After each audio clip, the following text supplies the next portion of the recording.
ఒక చిన్న దొంగతనం జరిగితేనే పోలీస్ స్టేషన్ దాకా వెళ్లి కంప్లైంట్ ఇవ్వడానికి భయపడే ఈ సమాజంలో ఒక ఆడపిల్ల తన మీద అత్యాచారం జరిగిందని ఎలా కంప్లైంట్ ఇవ్వగలిగింది? ఐ మీన్, మీరు ఈ కేసులో ఏ ఆధారంతో ప్రొసీడ్ అయ్యారు?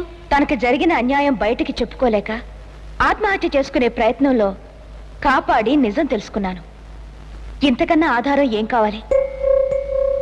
మీరు సిటీలో ఉన్నప్పుడు చందు ఫాదర్ అమృతరావుని హత్యానేరం కింద అరెస్ట్ చేసినప్పుడు అది తప్ప నిరూపించబడి దానికి పనిష్మెంట్ గా విలేజ్ కి ట్రాన్స్ఫర్ చేయబడ్డారు, అవునా?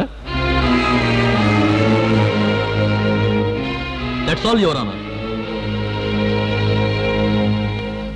మీ భార్యపై జరిగిన అత్యాచారము దొంగతనము మీ కళ్ళ ముందే జరిగిందా? లేదు. మరి అత్యాచారం జరిగినట్టు మీకు ఎలా తెలుసు? నా భార్య నాకు చెప్పింది. ఓ, అంటే మీ భార్య చెప్తే గానీ మీకు తెలీదా? తెలీదు. What I mean to say is, ఇప్పుడు మిమ్మల్ని కట్టేసిన ప్రదేశం నుంచి మీ భార్య రేప్ జరిగింది అని చెప్తున్న ప్రదేశం జస్ట్ అబౌట్ 100 అడుగుల దూరంలో ఉంది. అంటే మీ భార్య రేప్ జరిగినప్పుడు నన్ను కాపాడండి అని గాని, నన్ను ఏం చెయ్యొద్దు అని గాని బిగ్గరగా అరిచి ఉండాలి. ఆవిడ అరిచి ఉంటే మీకు వినబడి ఉండాలి. వినిపించిందా? నాకేం వినిపించలేదు.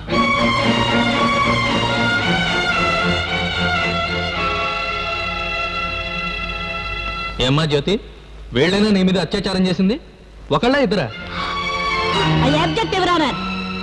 తన మీద 3 ముసుగు వ్యక్తులు అత్యాచారం జరిపారని జ్యోతి తన కంప్లైంట్ లో క్లియర్ గా పేర్కొంది. అయినా కేసు డైవర్ట్ చేయడానికి మన డిఫెన్స్ లాయర్ గారు ఇలాంటి ప్రశ్నలన్నీ వేస్తున్నారు. Objection sustain. Sorry your honour. Okay madam, మొహం చూడలేదు సరే, రేపు జరిగినప్పుడు మీరు డెఫినెట్ గా అరిచి ఉండాలి. కానీ మీరు అరవలేదని మీ భర్త ఖచ్చితంగా చెప్తున్నాడు. అంటే ఈ వ్యవహారం మీ ఇష్టానికి వ్యతిరేకంగా కాదు, మీ ఇష్టపూర్వకంగా జరిగింది. లేదు, అసలు నాకేం జరగలేదు, నాకేం తెలీదు. I object your honour. మొగుడు పేరు చెప్పడానికే సిగ్గుపడే ఆడపిల్లలు ఉన్న సమాజం ఇది. అలాంటిది కుండ మీద కారం చల్లినట్టుగా వీరు గుచ్చి మరి అడుగుతున్నారు. అడిగే హక్కు నాకుంది. ఎందుకంటే ఇది ఇద్దరి లైఫ్ కి సంబంధించిన సమస్య. వీళ్ళిద్దరి భవిష్యత్తు కాపాడే బాధ్యత నా మీద ఉంది. పైగా నేను అడిగింది రోడ్డు మీద, రైల్వే ప్లాట్ఫామ్ మీద కాదు, న్యాయస్థానంలో. బాధితురాలి ఆవేదనను చెప్పుకోవడానికి ఛాంబర్స్ కు అనుమతించవలసిందిగా కోరుతున్నాను యువర్ ఆనర్. ఏం జరిగిందో చెప్పమ్మా. నాకేం జరగలేదండి, నన్ను ఎవరు ఏం చేయలేదు, నాకేం జరగలేదు. అత్తగారికి భయపడి నువ్వు అబద్ధం చెప్తున్నా? లేదు, నేను నిజమే చెప్తున్నాను, నాకేం జరగలేదు. ఇక నువ్వు వెళ్ళొచ్చు.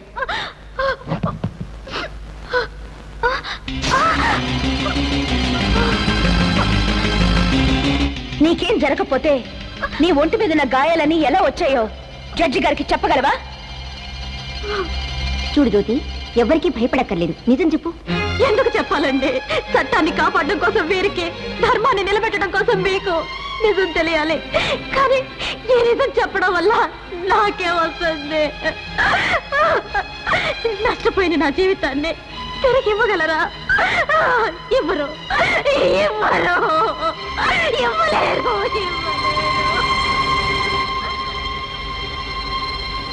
I'm sorry. Case reserve for judgement.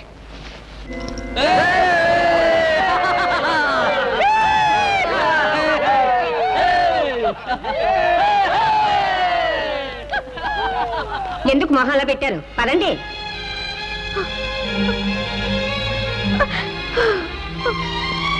It's all right, వెళ్ళు. బ్రతికినంతకాలం బేవరసగా తిరిగాడు. ఉద్యోగం అంటూ పట్నం వెళ్ళి అక్కడ చచ్చాడు. ఉద్యోగం చేస్తూ చచ్చిపోయిన వాడి పిల్లల్ని డబ్బు ఇవ్వడం అంటే అర్థం ఉంది. కానీ బేవరసగా తిరిగేవాడి పిల్లలకి డబ్బు ఇవ్వడానికి నేను ఒప్పుకోను.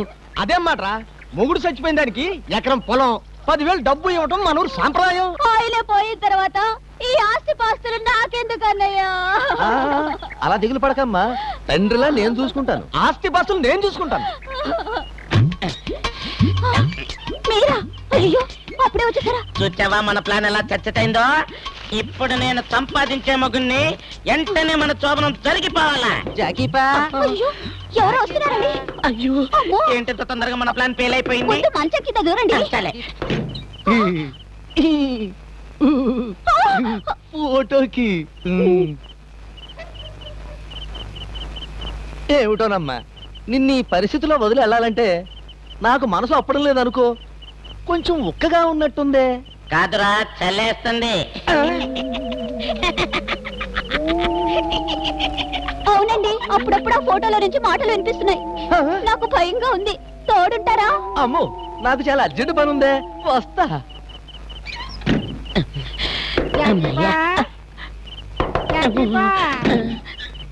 జాకీపా, ఈ సొరకాయలు నీ కోసం, ఆహాహాహా, ఈ మంచం నా కోసం. నీకు మొగుడు లేడు, నాకు పెళ్ళాం లేదు, మనిద్దరం ఒక్కటే.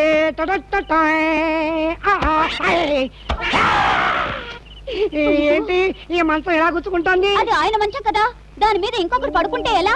ఆయన ఎక్కడున్నా 1000 కళ్ళతో కాపలా కాస్తుంటారు. అలాగా? అవునరా బేవ.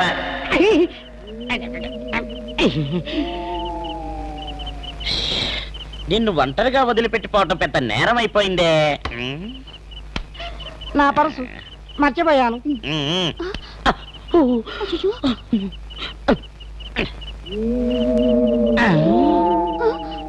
నువ్వు చెప్పింది కరెక్టే, వాడు అక్కడికి పోలేదు, ఇక్కడే ఉన్నాడు.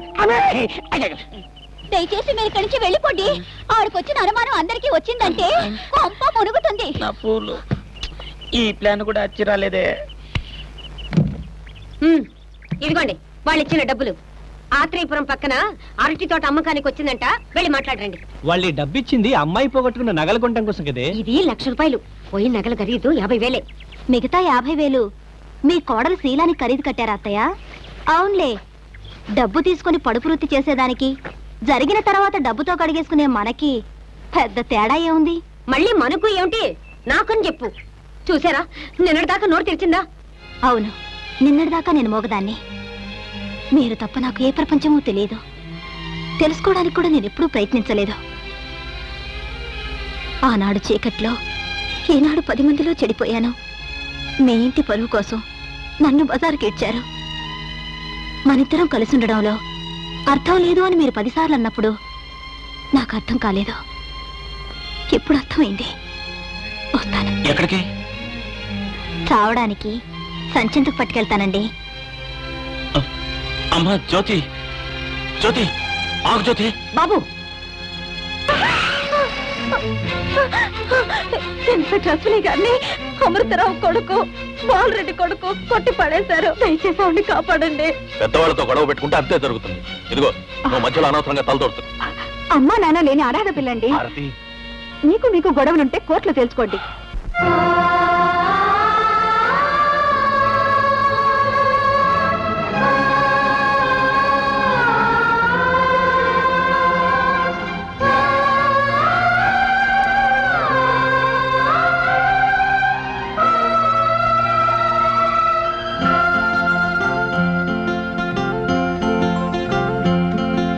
బెంగలేదులే బంగారు తల్లి,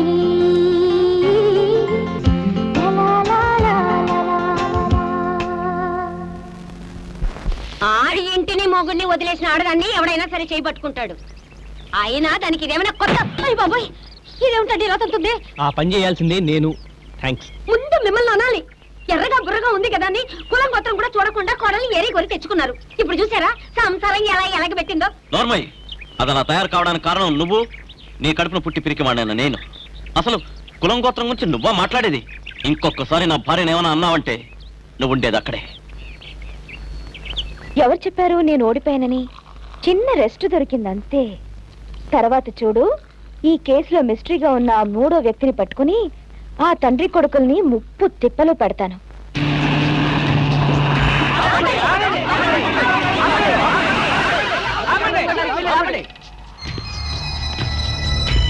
ఏంటి? మీ అబ్బాయి ఒక అమ్మాయి జీవితాన్ని నాశనం చేశారు. అదేమిటని అడగడానికి వచ్చి నేసని కొట్టించారు. అదే మాట మేము అడుగుతున్నాం, మమ్మల్ని కొట్టిస్తారా? కొట్టో, కాల్చి పారేస్తాం.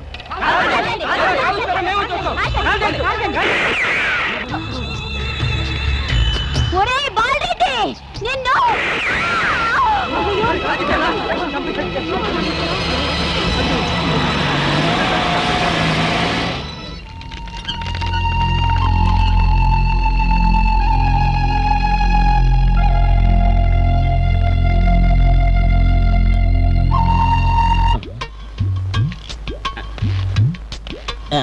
అమ్మాయి జాకిపా.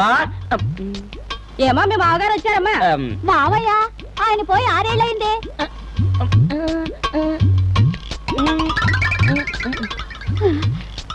మావయ్య, జాకిపా, మావయ్య, జాకిపా. మావయ్య.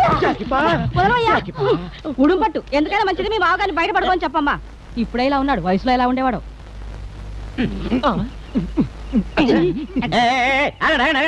ఎక్కడికి ఈవేళ దినకార్యం కదా, ఒకసారి పలకరించి వెళ్దామని వచ్చాం. మొన్ననే వచ్చారే. అది నీకెలా తెలుసు? పోయాడే వాడు చెప్పాడు. చూడండి, నేను వాడి తండ్రిని. ఈ ఇంటి మంచి చెడ్డలని ఇక నుంచి నేనే చూసుకుంటాను. ఇలా పువ్వులు పట్టుకోవడం ఒకడు, కూరగాయలు పట్టుకోవడం ఒకడు వచ్చాడంటే కాళ్ళు విరగొడతాను. ఏంటంటే మా సోలాన్ని శంకిస్తారా? సోలం కాదురా నీ అప్ప శీలం. అలా కూడా అంటారులేండి. ఆహా, అందరిని పంపించేచ్చా, ఇక మనకి అడ్డు ఉండదు. ఉండండి ఉండండి, ఇప్పుడు మీరు మావగారు కదా, మీరు మాత్రం లోపలికి వస్తే ఏం బాగుంటుందండి. ఉండండి, బయట పడుకోండి, నేను గడియ పెట్టి లోపల పడుకుంటాను. Hello sister. హాయ్ వాసు, నువ్వు వస్తావని అమ్మ చెప్పింది. అవును, సడన్ గా మాయమైపోయావు, ఎక్కడికి వెళ్ళావు? కాలేజ్ స్టూడెంట్స్ తో నార్త్ ఇండియా టూర్ వెళ్ళాను. ట్రైన్కి ఇక్కడికే వచ్చాను. అసలు ఏం జరిగింది? ఏం లేదు. అవును, ఆగ్రా తాజ్ మహల్ అన్ని చూసావా? కాశీ వెళ్ళి గంగలో స్నానం చేశాను. నువ్వు మాత్రం మారవు. సిస్టర్, నీకు గిఫ్ట్ తెచ్చాను. ఉండు, ముందు నేనిస్తాను. ఏది చేయి చాపు, రక్షాబంధనం కడతాను. ఈ వేళ రాఖీ పౌర్ణమి.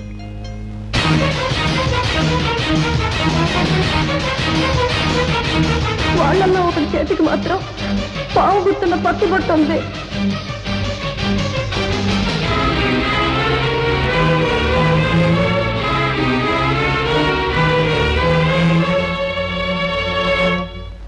అశ్విని ఇవాళ నీకోసం స్పెషల్ గా నాతో ఒక మాట కూడా చెప్పకుండా వెళ్ళిపోయింది. ఇక్కడున్నావా?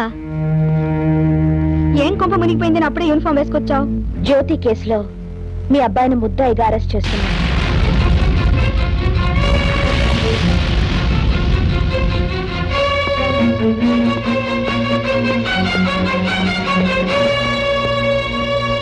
నేను ఎప్పుడో చెప్పానే ఆ అమ్మాయిని ఇంట్లో చేర్చొద్దని, విన్నావా? రోడ్డు మీద దిక్కులేని చావు చావాల్సిన దాన్ని హాస్పిటల్లో చేర్చి ప్రాణం పోసావే. చూసావా ఇప్పుడు పాముకి పాలు పోస్తే ఏం జరిగిందో?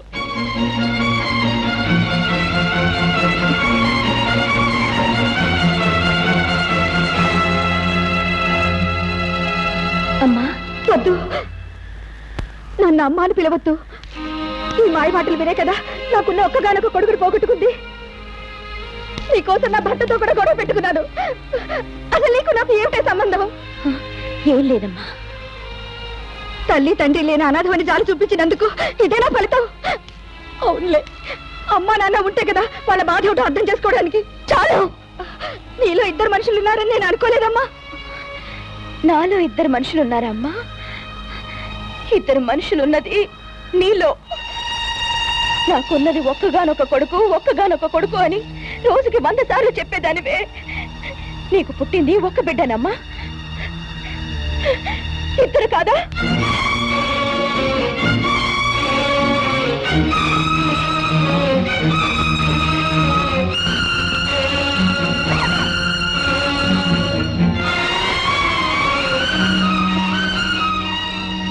హాస్పిటల్లో చచ్చిపోయానని నువ్వు అనుకున్న బిడ్డను నేనే.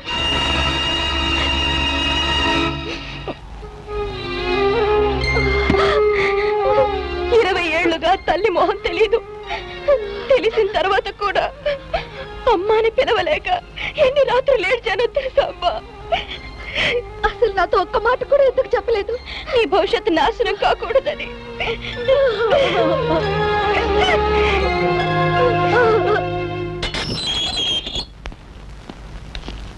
నీ కొడుకుని తీసుకెళ్ళు. నీ కూతురు తప్పు చేయలేదని నీకు నమ్మకం కలిగిన నాడు నీ కొడుకుని నాకు అప్పగించు. కావాలంటే నన్ను అరెస్ట్ చేయండి, నాకేం అభ్యంతరం లేదు. యాజ్ అ లాయర్ గా అడుగుతున్నాను, నా కొడుకు ఈ కేసులో ఇన్వాల్వ్ అయ్యాడని చెప్పడానికి మీ దగ్గర సాక్ష్యం ఏమిటి? ఒకసారి ఇలా వస్తారా?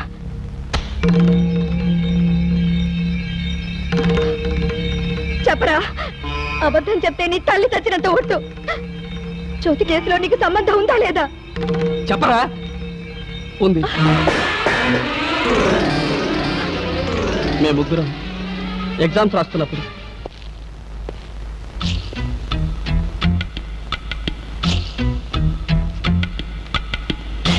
లే లే చూడండి సార్ కాపీ కొడుతున్నాడు సార్ కమా ఈ ఒకసారి కుదరండి సార్ ప్లీజ్ సార్.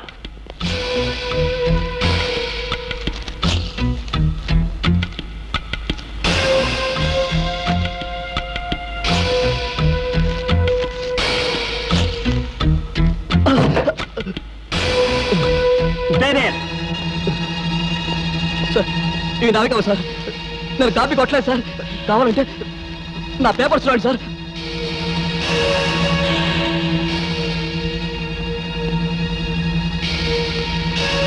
మీ ముగ్గురు ఎగ్జామ్స్ రాయడానికి వీలేదు. సోమవారం ప్రిన్సిపాల్ని కలవండి, డిబార్ అడ్రస్ ఇస్తాను. సార్ సార్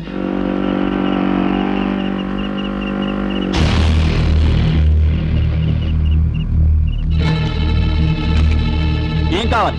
మర్యాదగా మమ్మల్ని ఎగ్జామ్ రాయనివ్వండి, లేకపోతే మీరు చెప్పినట్టే ఈ సైకిల్ చేత మాట్లాడాల్సి ఉంటుంది. ఏమిట్రా చదువు చెప్పే గురువునే కొడతారా? ఒరేయ్, మీరు కొట్టినా సరే తిట్టినా సరే మళ్ళీ జీవితంలో కాలేజీ గుమ్మం తొక్కడం అంటూ దొరకదు. వదరా